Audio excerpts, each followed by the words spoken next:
Kjo çështja që do flasim sot, në fakt unë me logjikën e ligjëratave të tjera dhe me logjikën e muslimanëve me cilët kam net më shumë ti këto kohët e fundit, e kam konsideruar me sa duket që në mënyrë jo shumë dobishme si ligjërat jo kryesore për momentin, në kuptimin që është e qartë, është e vetë kuptueshme teza që do paraqisim sot, edhe nuk ka pse ne i dhënë vendin në ligjërate tjetër që mund të jetë më urgjente. Mirë, në fakt, nga biseda që po bëshin duke ardhur këtu me vëllezërit, rezulton të i pjesë e mirë e muslimanëve shqiptar, pjesë e konsiderueshme, jo thjesht që se kanë të qartë këtë, po janë në një farë mënyrë vendosmërisht kundër kësaj teze, në mënyrë konvulse, edhe pothuajse në mënyrë pasionante kundër kësaj teze. Sepse thelbi i asaj që ne paraqisim sot është që të qortojmë, të kritikojmë më në qendrim ndaj një ideje që ka zënë vend mes muslimanëve, përgjithësi mes xhamatit,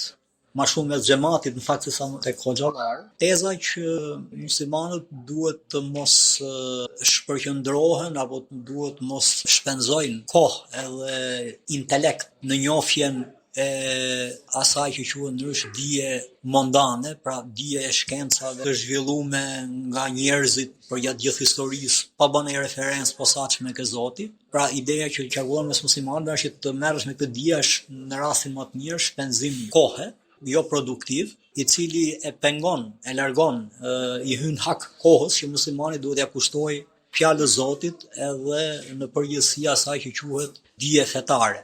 Kjo tezë ka një lloj qytetarie edhe merret, siç thash, nga një pjesë e xhamatit e mirëqen dhe në fakt nëse ka në një çështje që ne na duhet që ta marrim konsiderat si problem jo me shoqërinë, po mrena për mrena me vëllezërin ton, çështja dorës parë që duhet merremi është pikërisht kjo. Çështja e zhvlerësimit të çfarëdo lloj dije tjetër përballë dijes që vjen prej librave të traditës islame dhe me prezumimin e padyshim, paktën kështu merret si e padyshim, që të merresh me dijen jo fetare do të thotë pra që të bësh në mënyrë vetëdijshme ose pa vetëdijshme një lloj vetëdëmtimi, do të thotë të pengosh, të bllokosh marrëdhënien tënde me të vërtetën, me fjalën e Zotit edhe me atë që është haku i gjërave. E në një farë mënyrë edhe të dëmtohesh në personalitetin, karakterin, në cilësitë e tuaja, duke u marrë me gjëra që në thelb janë të kota. Tani, neve nuk e pranojmë këtë si tezë, sepse që në origjinë ne nuk besojmë që ndarja aktuale në dije fetare dhe në dije fetare është e natyrshme. Pra ne besojmë që kjo ndarje e sotshme, që është e qartë, është evidente, dhe në një farë mënyrë ka hyrë në sistem. Dija fetare, për shembull, përjashtohet nga sistemi. Dija jo fetare është pjesë e sistemit. Tani, kjo ndarje midis dy dijeve është e panatyrshme. Pra është rezultat i një momentumi të caktuar historik dhe ideologjik dhe që si rregull i përket këtyre, le të themi, 2 apo 3 shekujve të fundit në perëndim. Dhe prej perëndimit, për llogarit fakti që perëndimi është sidomos edhe përgjatë këtyre shekujve ka qenë fuqia dominuese e gjithë botës, kjo tezë është bërë një tezë dominuese dhe ky realitet apo ky fakticitet i diferencës midis këtyre 2 tipeve të dijes është marrë si i vetkuptueshëm. Në fakt nuk është i vetkuptueshëm, sepse në origjinë dija nuk ndahet në dije mondane dhe në dije fetare, po ndahet në dije të vërtetë dhe në dije që ka pamjen e të vërtetës, po s'është e tillë, paraqitje e vërtetë ose vetë. Dhe dyta dije e vlefshme dhe dije e pavlefshme.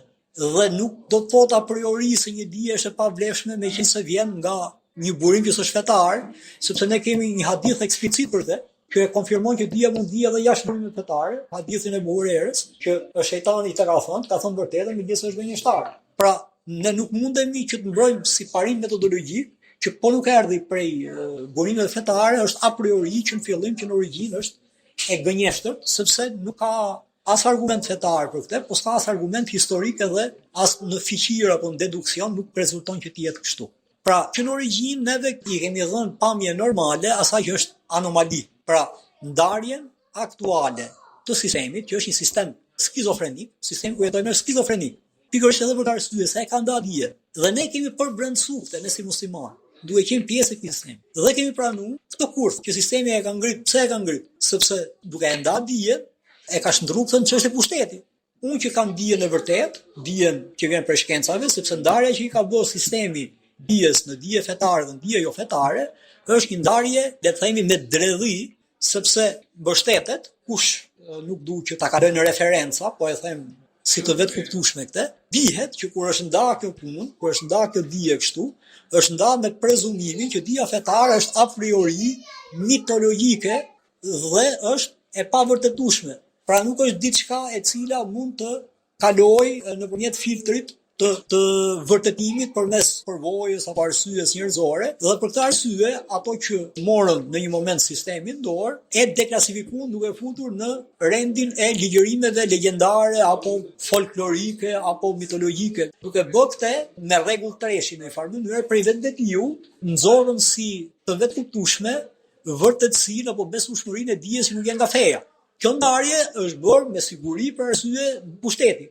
Kush ka pushtetin, do ta legjitimojë atë me një dije e cila synon të shfaqet sa më e besueshme te publiku, në mënyrë që pushteti të konsolidojë vetë dhe e anasjellta ose vazhdimi i kësaj është dhe kjo dije e cila promovon atë që ka pushtetin, kjo në mënyrë të vazhdueshme merr benefite prej pushtetit dhe është e prirur apo është nxitur apo është e inkurajuar që të zhvilloj argumenta të vazhdueshme në traj ciklike praktikisht në funksion po të ruajtjes së gjendjes ekzistuese dhe të ruajtjes së sistemit. Pra, si e fillojmë neve dekonstruktimin e kësaj teze që ka zënë vend në mendjen e muslimanëve, duke thënë që ato muslimanë që thonë kështu në origjinë mendja atyre ka përbrendsuar diferencën, ndarjen, kputjen, e cila origjinën nuk e ka ke muslimanë, ka ke armiqtë muslimanë.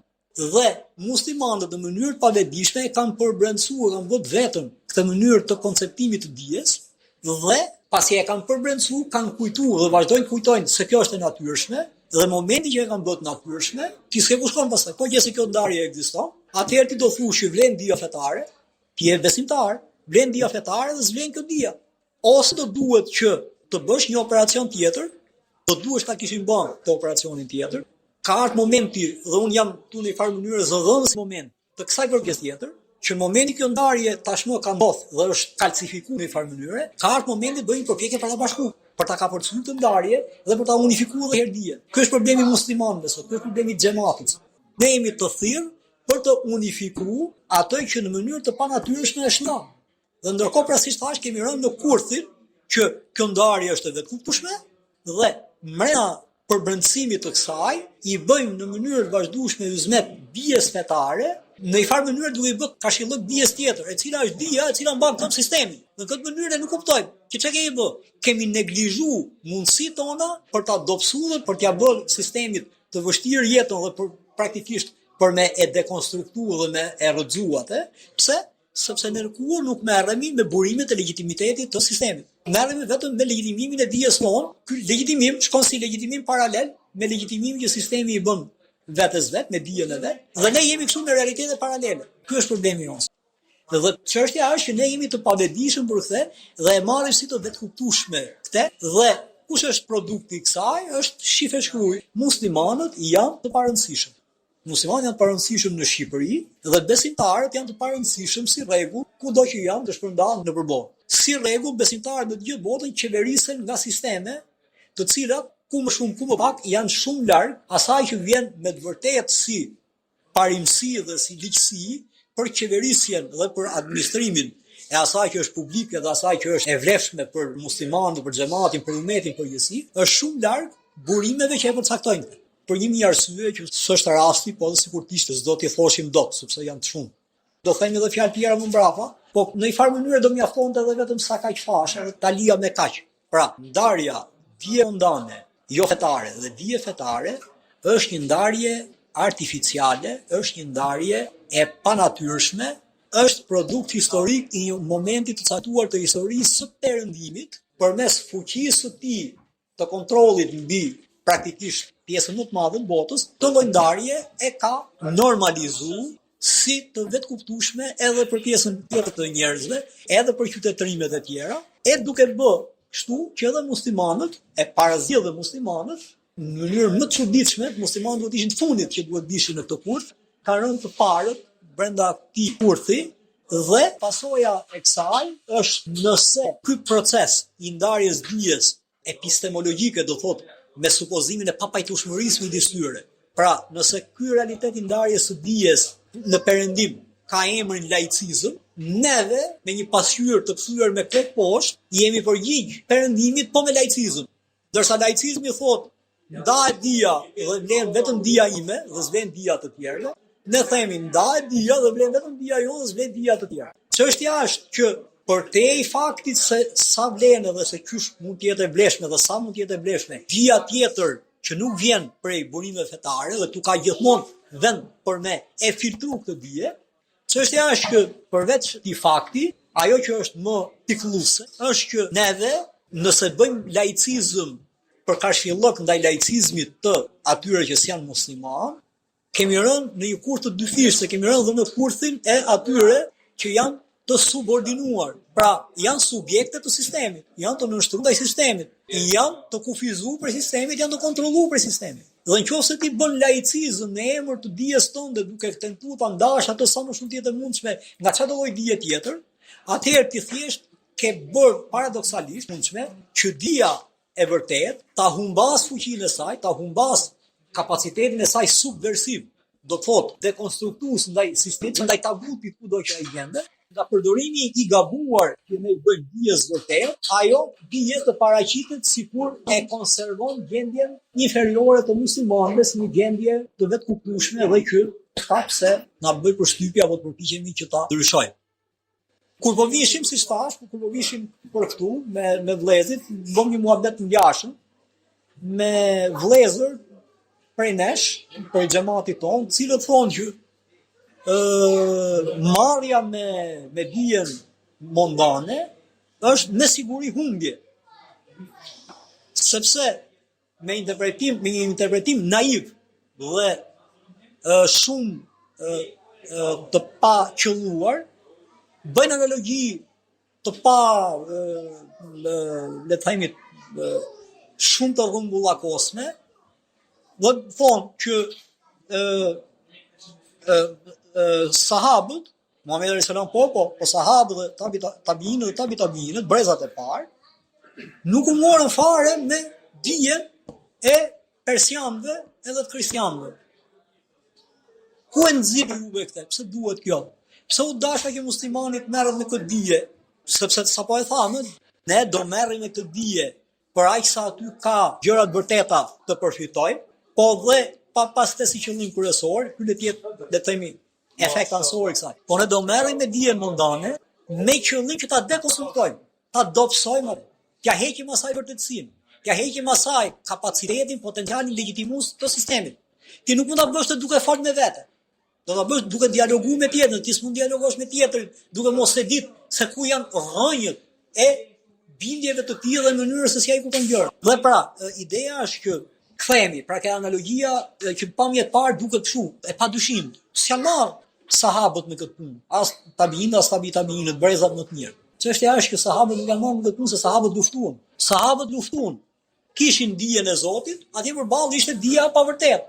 Çfarë bën? Bën paqe me dijen, apo thonë që ne kemi dijen tonë dhe ju keni dijen tjetër. Jo më valla nxorën shpatën. Po qëse ti ke dijen e vërtetë që ka për Zotin dhe përballë te është një dije, se gjithmonë ka një dije që legjitimon tagutin, ti tani ke dy rrugë, o do konfrontohesh me armë, o do konfrontohesh me rendin e ideve. Ti nuk mundesh që të flutuzohesh, ti je në kapsulë. S'ka sens. Dhe nuk është kur kjo që kanë bërë sahabët. Si mund të thuash ti që ne nuk e bëjmë këtë, ballavaqimin fushën e ideve, sepse kanë bërë sahabët. Po sepse ata bënin ballavaqim shumë të drejtë për drejtë, shumë të fortë, shumë burroror tek e fundit. Dhe u morën me qeverisje e fundit fare. Ato qeverisin botën më burr. Qeverisën, ato u morën me punë të mëdha. Tani ti thuash muslimanëve që vjen ke shtëpia, edhe ke çarshia, ti thuash që juve jeni si sahabët sepse nuk përktheni libra, po merrni me dijen fetare, kjo është një keq kuptim i tmerrshëm, që na merr në qafë. Si u krahasohen me sahabët në hava? Sahabët luftuan, hajde pra luftojmë. Po nuk është ky rasti jon për të luftuar. Ne e dimë këtë. Sepse ne nuk i bëjmë krahasimin, dhe gjëja e dytë që është gabim, kjo, është nuk bëhet krahasimi me sahabët në momentin që morën gadishën arabik dhe ju drejtuan qytetërimeve të tjera. Gjendja jonë e muslimanëve sot në Shqipëri është e sahabëve në Mekë. që ishin në presionin e sistemit të tagutit. Dhe kush mund thotë që nuk e njihte Muhamedi alayhis salam dhe sahabët burimin e legitimitetit atij taguti? Pa ato nuk ishin shkruar në libra. Se ai ishte niveli, ai ishte kulturë gojore. Pse duhet me supozui situatë kisharake ku sahabët përkthejnë libra? Po sahabët as nuk kanë shkruar libra në një farë mënyre. Atëherë i bi që ato që kanë me tefsir Kur'ani sot, me simbole dijes fetare, s'po bënë gjë që kanë bërë sahabët. Kush është transmetimi që kanë bërë sahabët? Jo pra jo, s'kan bërë asnjërin as tjetër, pse? Se kanë bërë ato që jemi neve duke sunu që bëhen burra dhe të bëhen parët e shoqërisë. Të vi prej muslimanëve, bëhen në sebet mënyra e organizimit dhe funksionimit të gjërave të shoqërisë në përputhje me shenjtërinë e Islamit, shenjtërinë e besimit, e jetës, e fesë, e familjes, e nderit. Ne shohim se si në përkombë sot. Duke kemi në nervin e reagimit ndaj kësaj në përkombje. Pra, to analogjit me fjalë janë të rreme, në mënyrë fatkeqe të rreme. Dhe ne nuk mund bim në kurthin e këtyre. Dhe to analogji janë në mënyrë të pikëllueshme të cekta, edhe për të arsye, sepse ato që i provojnë këto analogji nuk e kanë stërvit mendjen në krahasimin e ideologjive të ndryshme në çfarë mënyrë ato duhet krahasohen me njëra tjetrën. Po e marrin mirëqen që kjo ideologjia është a priori dhe e fusin brenda një sipërfaqe të afër, edhe e marrin mirëqen që çdo gjë thonë për te është e vërtetë, sepse meqense ne jemi nga krahu i atyre që kemi marrë për sipër dhe kemi për shkyrë prej Zotit, kemi njohjen e fjalës së Zotit. Tani është një problem që ne duhet ta kemi konsiderat. Në qoftë se ka hoxhallar që e thonë këtë, ka xhamat që e beson këtë. Kjo është rrugë pa kry. Kjo është rruga e riciklimit të muslimanëve si të subordinuar. Pra, si shtetas të dorës së dytë në shoqëritë në të cilën ato gjenden. Me dorën tonë, duke ndarë dijen fetare nga dija mondane, ne presim degën e vetëm mbi cilën mund të rrim. Rruga jonë pra nuk është kjo, nuk është ky laicizim i përmbysur, i laicizimit të perëndimit apo të sistemit në cilin jemi ne, që po ashtu është i huazuar për perëndimin. Rruga jonë është rruga e mundimshme dhe e ndershme, e sinqertë e unifikimit dijes. Ne të nisemi prej dijes fetare, se ne do nisemi gjithmonë prej dijes fetare. Mund të ketë nga ato që e dinë se çfarë po themi këtu sot dhe mund të ta kundërshtojnë këtë dhe mund ta bëjnë këtë me dashje ose pa dashje, me nuanca duke paraqitur sikur në këtë që po them unë në këtë tezë kanë në një moment të nënvlerësimit të dijes fetare. Kur nuk e kanë thënë këtë, nuk e them kur. Pra, them të kundërtën, duhet thellim në dijen fetare. Po thellimi në dijen fetare nuk bëhet duke e konceptuar dijen fetare si matematik, pra si dije formulash që të mjafton intuita, genialiteti dhe njohja e mirë e themeleve të formulave pararendse që të shkosh ke formulat e tjera. Matematika s'ka nevojë për njohje të realitetit. Dhe ne nuk mund ta shdojmë dijen fetare në dije matematikore. Dija fetare që të zhvillohet ka nevojë për sfidim të vazhdueshëm të saj dije, bazave të saj, themeleve të saj, për realitetin i cili në mënyrë vazhdueshme ndryshon. Dija fetare do zhvillohet duke i dhënë vetes për detyrë që t'japi përgjigje, qartësi dhe saktësi për realitetet e reja në cilën gjenden muslimanët. Dhe kjo nuk mund bëhet duke mbyllur syt përballë realitetit që në mënyrë vazhdueshme ndryshon, sepse Zoti e ka caktuar që të jetë kështu. Dhe në këtë kuptim pra, ajo që duhet bë nuk është të përqafohet në mënyrë fatkeqe, sikur se thash, laicizmi i sistemit duke e kthyer kokë poshtë. Ajo që na takon si musliman është detyra, siç thash, e madhe dhe e ndershme e unifikimit dijes, që do thotë çfarë? Me qartësinë e themeleve të asaj dije që na ka ardhur prej Zotit, ne i drejtohemi dijes mondane dhe e legitimojmë atë nëse përputhet me dijen fetare. Ai sa përputhet dhe kur përputhet. Dhe e dekonstruktojmë atë kur nuk përputhet me dijen fetare. Dekonstruktimi do thotë të vërtetojmë që është e pavërtetë. Në këtë rast nuk do thotë ndarje, do thotë çfarë? Kompaktësimi i dijes duke refuzuar pavërtetën. Dhe në qofse për kësaj dije të prodhuar jo prej muslimanëve, ka dije të vërtetë dhe me siguri ka dije të vërtetë aty, atëherë ne atë integrojmë ke dija jonë. Dhe ky është procesi i unifikimit të dijes. Unë jo më kot kam sjell aty si çua kam besuar se edhe kam pa vetë tefsirin, ajetin e parafundit të surës Fusilet, ku Allahu thotë, duke fal për kristianët, që ne do t'u bëjmë atyre të qartë në horizonte dhe në vetët e tyre shenjat tona, të cilat do të tregojnë atyre që kjo fjalë, Kurani, është i vërtetë. Pra Allahu dëshmon në Kur'an, na tregon edhe në Kur'an, Është ajo që tham, vërtetën ka thënë dhe gjithë është gënjeshtar, ka thënë Muhamedi alayhis salam. Ja ku kemi ajeti kuranor që na thotë se ajo dije që vjen pavarësisht prej Kuranit ose vetëm duke e sfidu Kuranin ose në përpjekje për ta sfiduar atë, që do jetë dije për mënyrën se si funksionojnë gjërat, dije për shoqërinë dhe për natyrën. Në qoftë se njerëzit janë inteligjentë dhe të ndershëm në kërkimin e saj, do kthehen prapë tek e vërteta e Zotit dhe do shkojnë të gjejnë atje atë që është thënë për Zotin në Kur'an. Zoti me këtë ajet surës Fusilet na tregon që dija mundane në ajkën e saj, pra në ato që çfarë tek ajo është më e mira, nuk është gjë tjetër veçse konfirmuese e dijes fetare. Nuk bin ndeshme, e konfirmon atë. Që o thot, Zoti thot që dija në origjinë është e unifikuar, ka një burim dhe ekzistenca e saj e ndarë është një anomali dhe kjo anomali është një sfidë para zgjedhësh ndaj kujt? Ndaj besimtarëve, ndaj muslimanëve, të cilët janë të obliguar që ta unifikojnë. Nëse nuk bëjmë këtë, kjo është tani shifë e shkruaj. Kjo është shifë e shkruaj. Kush është gjendja e muslimanëve duke i bërë zmetin ti laicizimi të dijes, të mbajnë fort dijen fetare. Po diferenca është që unë them, ne s'mund ta mbajmë dot fort dijen fetare dhe s'ja bëjmë zmetin deri në fund dijes fetare, në qoftë se i kthem shpinën mënyrës se si legjitimohen gjërat në tërësi për institucioneve dhe në mendësinë e njerëzve në kohën në cilën e jetojnë. Ne s'mund ta bëjmë këtë pavarësisht prej kësaj. Ka një rrugë tjetër, që është rruga e luftës, ose është rruga jonë. Tani as me luftë dhe as me luftë idesh, kjo është pa kuptim tani. Kjo do të thotë që të bish në situatën e përbrendësuar të pranimit të vetes me statusin e të subordinuarit, praktikisht e yzmetqarit në sistem. Le të kesh ti dhe dijen që je i rëndësishëm se ke vërtetën e çunë rrallë. Por realiteti tregon që ti je thjesht një njeri i parëndësishëm, e vetmja rëndësi të vjen nga jo nga e vërteta, të vjen nga pesha që ke në sistem përmes numrave në rast të zgjedhjesh.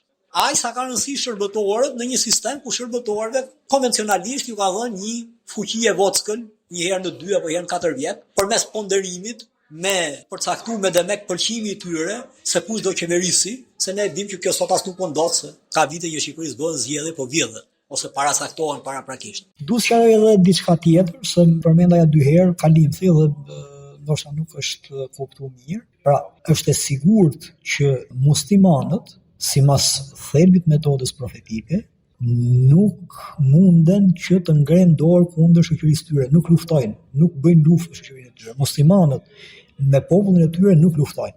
Muslimanët me popullin e tyre kanë për detyrë të ngrenë deri në fund fjalën e Zotit pa kompromis, duke pranuar që si pasojë të përballen me tension, me dhunë, madje me persekutim dhe dëbim. Muslimani me popullin e vet nuk ka asnjë mundësi tjetër përveç se të vazhdojë me vërtetësinë e paraqitjes popullit vet fjalës së Zotit, vërtetë të Zotit, dhe të llogarisë se probabiliteti më i vogël është që populli i ta njohë, dhe probabiliteti më i madh pra janë këto tjera: tension, dhunë, persekutim, dëbim. Ne shpresojmë që Zoti të na bëj rrisk atë mundësinë e vogël përballë këtyre mundësive të mëdha, por ne e dimë që Allahu shprehimisht në Kur'an i ka thënë Muhamedit alayhis salam që lufta jote me popullin tënd do bëhet përmes fjalës, pra përmes Kur'anit. Ballafaqimi më saktë se themi lufta, pra ballafaqimi me popullin nuk bëhet i muslimanëve me popullin e vet, bëhet përmes fjalës. Vllai pyeti që në përgjithësi, për sa i përket parisë muslimanëve, ato të cilët të bëjnë davetin gjithë kohë, edhe Allah ja shpërblet për këtë. E bëjnë me vedije, janë bindur që kjo ndarje e dijes është e vetkuptueshme dhe natyrshme, apo janë pozitë natyre që nga që s'mundën ta bëjnë, thonë që ajo s'duhet. Ky rasti i dytë do thotë që ato janë në konflikt interesi. Kjo është besoj pyetja që bëri vllai. Unë mendoj që mund të ketë edhe i përgjigje të tretë në fakt, që ato besojnë jashtë konfliktit interesit edhe jashtë iluzionit se kjo është më afër të vërtetës. Dhe në këtë kuptim me fjalë ne mund të justifikoshim ato, por me siguri që edhe përmes këtij justifikimi ka vend për të thënë që një pjesë e madhe apo e vogël, le të shpresoj një pjesë e vogël e tyre, mund të jenë në njërin prej këtyre 2 versioneve. Ti do me nda është çështje bindje apo është çështje pragmatike? Pra do të thotë, po të jetë çështje bindje, do të thotë që ato që e mbrojnë të tezë e shohin mundësinë e përfitimit, e dobisë që mund të ketë nga njohja e dijes mondane, po e llogarisin si një përfitim, le të themi, që nuk ja vlen barra qira. Dhe këtë rast është bindje, as po merren me. Ose në rastin tjetër, s'po thënë kjo është më i keq as më i mirë, asnjëri s'do duhet ishte. Rasti tjetër është që është konflikt interesi, që do të thotë e shef që nuk e ka kapacitetin që ta bëjë këtë dhe paraqitet, ne dim fabulën e dhërbës me rusht. U mundu ta kap, në momentin kur se kapi dot, tha që ajo nuk bën. Kjo është e njohme. Tani çështja është që ta them shprehimisht, sepse unë gjithmonë kam qenë shumë i qartë ke kjo teza, megjithëse kisha ca kohë që s'kisha marrë më me këtë se me idenë që kam qenë gjithmonë shumë i qartë, edhe në të gjitha herët kur kanë ardhur Jehona që çert thuhet në këtë kontekst, që po flasim ne tani, ka ardhur e falsifikuar, paraqitme e shtrenuar. Unë e them shprehimisht kështu, muslimani, marrëdhënien e tij me dijen, me kuptimin e gjërave, e fillon me Kur'an, e vazhdon me Kur'an dhe e mbyll me Kur'an, qofsa e bëj me 3 etapa. Nuk e fillon me dijen mundane dhe nuk e mbyll me dijen mundane. Ama e fillon me Kur'an dhe kur e vazhdon në mes me Kur'an e bashkëqyron edhe me dijen mundane, me qëllim që të filtrojë atë dhe ta unifikojë. Dhe kur e mbyllin po me Kur'ane, po duke marrë me vete ajo që prej dynjas ka ardhur edhe ka hyrë brenda asaj që vjen si e vërtet prej Kur'anit. Shprehimisht dhe në mënyrë të padyshim kjo është bindja ime, që o thot në tranzicionin midis fillimit edhe fundit, që është praktikisht pjesa më e madhe e asaj që është gjendja jonë sot, ne na duhet me do mos ta shoqërojmë dijen fetare, fjalën e Zotit, me ato që vjen si dije e konsoliduar prej jashtë prej nesh. Pse? Në mënyrë që të tregojmë se ajo o është e pavërtet dhe prandaj nuk gjendet ke fjala e Zotit, o është e vërtet dhe si e tillë është e integrueshme në fjalën e Zotit. Po kjo është një gjë që duhet ta bëjmë, kërkon kapacitet intelektual për muslimanëve, kërkon thellësitë njohjes fetare për muslimanëve, po edhe thellësitë njohjes spontane për muslimanët. Tani, për ta vazhduar si koncept, me siguri që në mënyrë të pavetdijshme, kjo është çështje e konfliktit interesit, po e them me qëllim. Pse? Kapaciteti për të unifikuar dijen, apo për mos me nda dijen, apo për të qenë njësoj pasionuar, edhe për dijen që të lidh ty me gajbin, edhe me dijen që është e realitetit përditshëm. Pasioni dhe kapaciteti për këtë nuk është i shpërndarë prej Zotit ke gjithë njerëz. As ke një pjesë e mirë e njerëz, është i shpërndarë ke një pakicë njerëz. Dhe kjo në thelb nuk është çështje kështu siç e trajtojmë ne. Kjo është çështje për një pakicë, ato që Zoti i ka zgjedhur që ta kenë këtë fuqi dhe këtë pasion, të aspirat. Kjo është një çështje e zgjedhur, ato merren një herëzi me gjithë dijen dhe unifikojnë atë dhe shumë gjatë gjithë kohës të unifikuar. Tani kur ndrohet çështja kjo? Kjo ndrohet çështje kur merren me çështjen e dijes ato që Zoti s'e ka dhënë këtë cilësi. Po që i ka dhënë cilësinë vetëm që përmes të nguljes edhe vullnetit të merren vetëm një dije të caktuar dhe ato nuk e kanë imagjinatën për fytyrojnë një mundësi të unifikimit gjithë dijes. Dhe edhe nga halli, po edhe nga një mijë arsye tjera, arrin në këtë konkluzion në mënyrë të pashmangshme, edhe sepse sugjerimi nga sistemi është ngatshëm, edhe sepse sugjerimi nga xhamati e kanë ngatshëm. Pse e kanë sugjerim nga xhamati të ngatshëm? Po sepse xhamati është awam.